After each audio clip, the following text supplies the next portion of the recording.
ભરૂચ જિલ્લાના આમોદ તાલુકાના સુડી ગામ ખાતે 50 મેગાવોટ્સના સોલર પ્લાન્ટમાં પ્રારંભે રાજ્યના એન્જિન અને પેટ્રોલિયમના પ્રિન્સિપલ સેક્રેટરી એલ મુલાનાએ મુલાકાત લીધી હતી।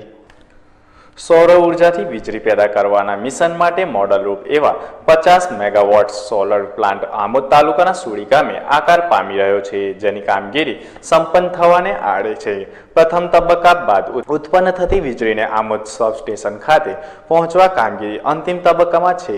સુરતના કેપી ગ્રુપ દ્વારા ભરૂચ જંબુસર રોડ પર આવેલા સુડી ગામ ખાતે સોલોરિઝમાં નામથી સોલર દ્વારા વીજળી ઉત્પન્ન કરવાની પ્રોજેક્ટ 260 એકર જમીન પર સ્થાપવામાં આવ્યો છે, જ્યાં 50 મેગાવોટ્સ થકી એક વર્ષમાં 8.5 કરોડ યુનિટ પેદા કરવાનું આયોજન છે। આ પ્રોજેક્ટની ખાસિયત એ છે કે તેમાં સોલર વીજળીની સાથે તેની નીચેની ઉત્પન્ન થતી જમીનમાં ખેતી કરી ઘઉં અને વિવિધ શાકભાજી પાક પણ લેવાય છે, જેથી ખેતીલાયક જમીનનો બગાડ પણ નહીં થાય તેની વિશેષતાઓ પણ આકર્ષાઈ। ગુજરાતની સૌર ઉર્જા અને પેટ્રોલિયમ ડિપાર્ટમેન્ટમાં પ્રિન્સિપલ સેક્રેટરી એલ સુએગન મુલાકાત લઈ અત્યંત પ્રભાવિત થયા હતા અને આ અંગે કેન્દ્ર સરકારના રિપોર્ટ કરવાની કાર્યવાહી હાથ ધરી હતી। આ ઉપરાંત પ્રકારના સોલાર વીજળી પ્લાન્ટ અંગેની માહિતી આપતા ચેરમેન ફારૂકભાઈ પટેલે જણાવ્યું હતું કે હું પણ અહીંનો જ ધરતીપુત્ર છું અને વડાપ્રધાન નરેન્દ્ર મોદીના 100 ગીગાવોટ્સ વીજળી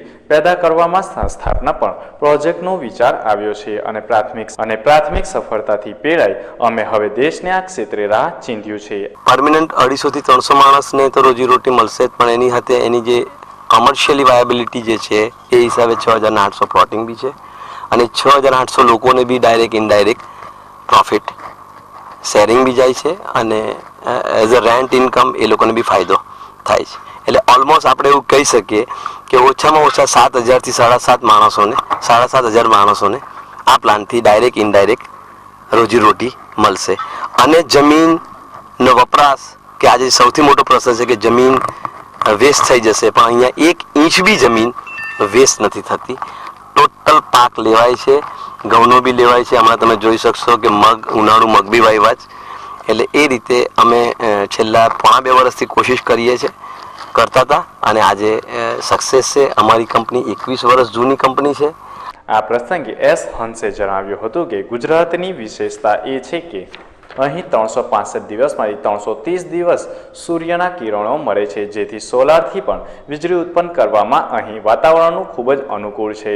દેશમાં ગુજરાત, મહારાષ્ટ્ર, રાજસ્થાન, મધ્યપ્રદેશ અને સોલાર વીજળી પેદા કરવામાં સારી સફળતા પ્રાપ્ત કરી શકે તેમ છે। આમ ભરૂચ જિલ્લાનું નાનકડું સુડી ગામ સોલાર પાવર ક્ષેત્રે આગામી દિવસોમાં રાષ્ટ્રમાં ચમકશે તેમ પણ લાગી રહ્યું છે।